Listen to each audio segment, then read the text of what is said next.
Saya gini, kalau cerdas ya relatif ya Pak ya. Tetapi kalau menurut saya orang yang mau menggunakan akalnya itu pasti mualaf Pak. Nah itu ya. Jadi yang dimaksud dengan menggunakan akal itu apa?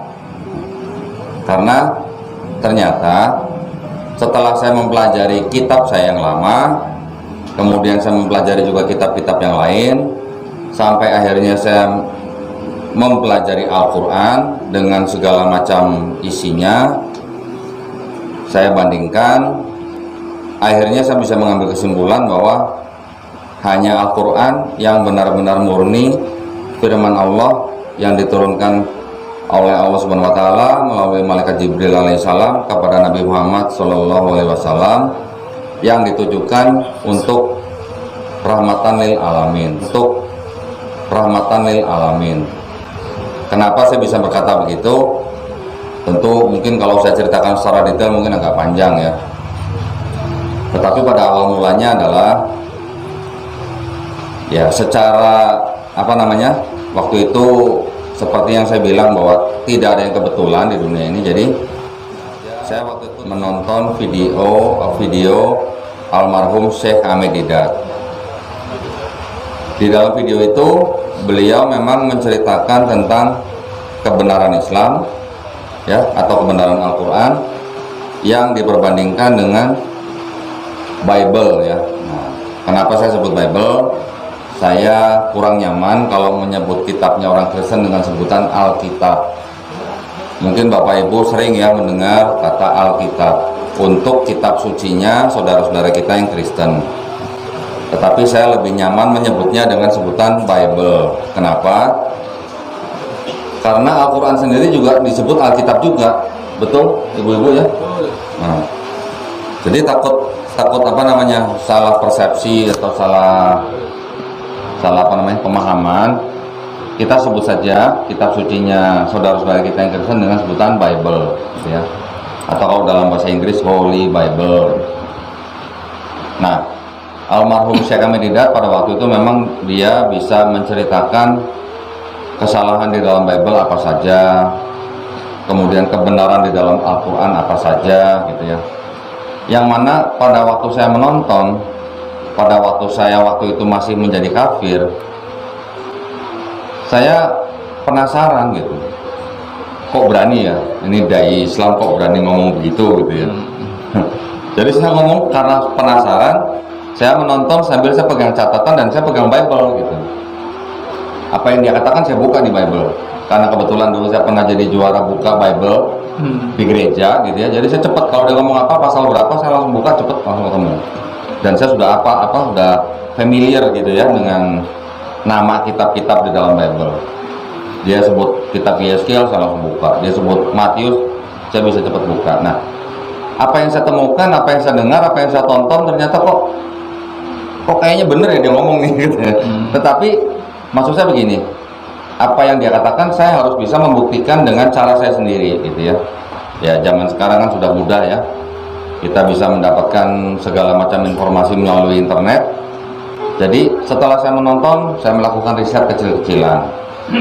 Lanjut dari Syekh Ahmed Didat, lanjut ke video-videonya Dr. Zakir Naik. Dr. Zakir Naik lebih luar biasa lagi. Padahal Dr. Zakir Naik itu muridnya almarhum Syekh Ahmed Didat.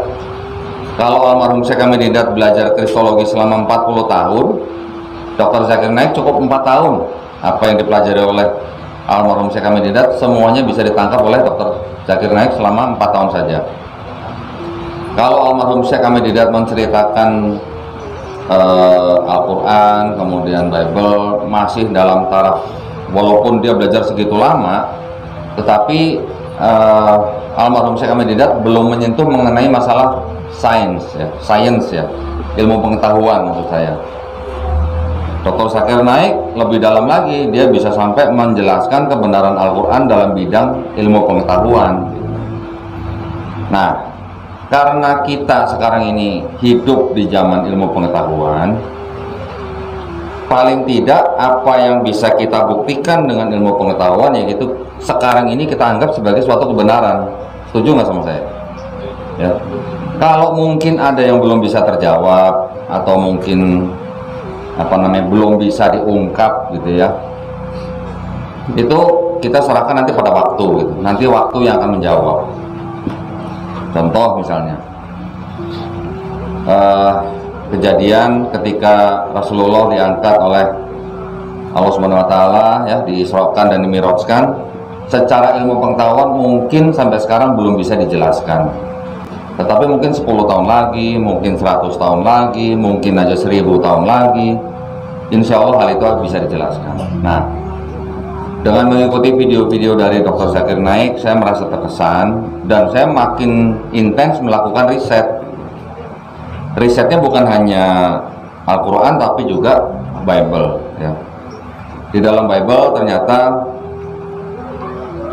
terbukti bahwa tidak 100% merupakan firman Tuhan.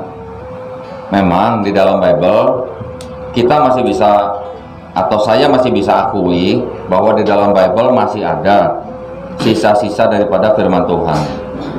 Tetapi yang dimaksud dengan firman Tuhan di sini yang ada kesamaannya dengan Islam atau di dalam Quran, yang sama itu pesannya gitu.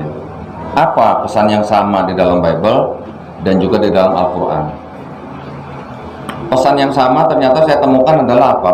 La ilaha illallah. Di dalam Bible pun ada pesan tidak ada Tuhan ya selain nama Tuhan yang mereka sebut di dalam Bible gitu.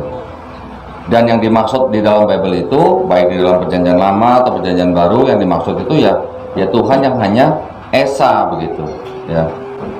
Memang di dalam Bible ada dua bagian utama, yaitu yang disebut dengan Perjanjian Lama dan Perjanjian Baru. Perjanjian Lama ini sebenarnya diambil oleh kekristenan dari kitabnya orang Yahudi. Kitabnya orang Yahudi yang diambil ini namanya adalah kitab Septuaginta. Septuaginta ini adalah terjemahan daripada kitab aslinya orang Yahudi. Kitab aslinya orang Yahudi namanya apa? Namanya Tanakh ya. T-A-N-A-K-H. Tanakh. Tanakh itu adalah singkatan dari Torah, Nevi'im, Ketuvim gitu. Torah, Nevi'im, Ketuvim disingkat menjadi Tanakh. Torah itu apa? Torah itu atau Taurat ya, kita sering membaca di Al-Quran atau kita sering mendengar. Torah yang di dalam kitab sucinya orang Yahudi itu adalah yang disebut dengan 5 buku Musa. Namanya itu Kejadian, Keluaran ya, namanya Kejadian, Keluaran, Imamat, Bilangan, Ulangan. Nah, di dalam 5 kitab ini, inilah yang dianggap sebagai Torah oleh orang Yahudi ya. Selain daripada 5 kitab ini, nanti ada beberapa lagi kitab yang disebut dengan Nevi'im. Nevi'im itu adalah kitab cerita mengenai nabi-nabi ya. Ada Nabi Hosea, ada Nabi Yesaya, ada Nabi Yeremia, ada Nabi Yeskiel dan lain-lain. Kemudian setelah itu ada yang namanya Ketuvim. Ketuvim itu adalah tulisan dari orang-orang yang mana di dalam Ketuvim ini ada salah satu atau mungkin yang disebut kitab yang mungkin kita sering dengar atau kita sering baca juga di dalam Al-Quran. Di dalam Ketuvim itu ada yang disebut dengan Mazmur ya.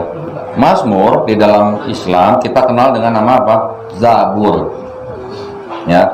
Jadi di dalam Islam atau di dalam Al-Quran itu kan membenarkan kitab-kitab yang telah diturunkan sebelumnya ya, yaitu Taurat, Zabur, dan Injil. Tetapi apakah yang kita bayangkan kalau disebut kitab Taurat, Zabur, Injil itu apa? Kitab yang jatuh gedebuk dari langit seperti buku ini? Kan tidak ya. Apa yang dimaksud dengan kitab Taurat, Zabur, Injil gitu? Di dalam perspektif Islam, yang disebut dengan Taurat, Zabur, Injil itu adalah wahyu-wahyu yang diturunkan oleh Allah Subhanahu wa taala kepada nabi dan rasulnya untuk Bani Israel pada zaman itu. Dijanjikan untuk dijaga nggak Taurat, Zabur, Injil? Tidak ya. Hanya Al-Quran yang dijanjikan oleh Allah Subhanahu wa taala sendiri untuk dijaga. Taurat, Zabur, Injil tidak dijanjikan untuk dijaga, makanya tidak terpelihara sampai sekarang. Artinya dalam perspektif Islam yang kita pahami, Taurat, Zabur, Injil adalah wahyu yang diturunkan Allah Subhanahu wa taala kepada Nabi Musa, Nabi Daud dan Nabi Isa alaihissalam untuk Bani Israel pada zaman itu, gitu ya. Karena tidak dijanjikan untuk dijaga, makanya